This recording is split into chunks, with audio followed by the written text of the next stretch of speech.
আমি লঙ্কাতে সব বলশালী যোদ্ধাদের বনবাসী রামচন্দ্রের যুদ্ধে পাঠিয়েছিলাম, কেউ আর ফিরে আসেনি লঙ্কায়। ধীরে ধীরে লঙ্কার সৈন্যবল দুর্বল হয়ে পড়েছে, তাই আর আমি যুদ্ধকে দীর্ঘায়িত করতে চাই না।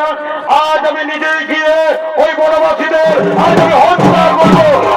মহারাজ, মহারাজ, এখনই আপনার যুদ্ধে যাওয়া উচিত হবে না মহারাজ, কারণ আপনার বলশালী পুত্র মেঘনাদ তো রয়েছে।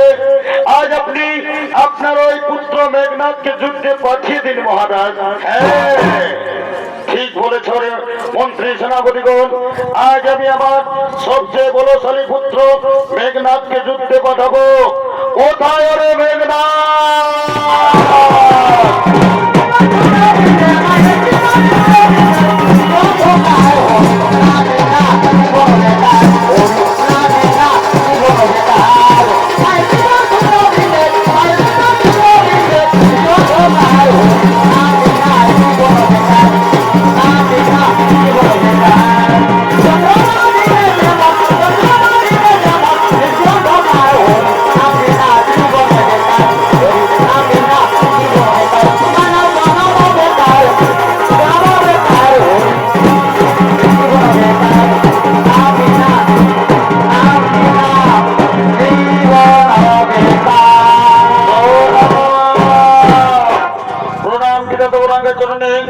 বলুন পিতা, আজ আপনি আমাকে কি জন্য ডেকেছেন পিতা?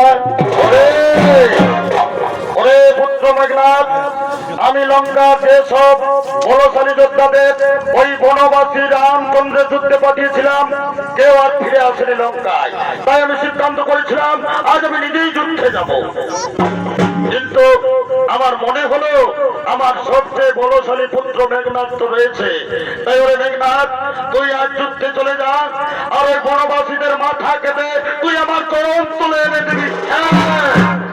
হে পিতা, আপনারা পিতা, আজ আমি বনবাসী রাম লক্ষ্মণদের হত্যা করে তাদের মাথা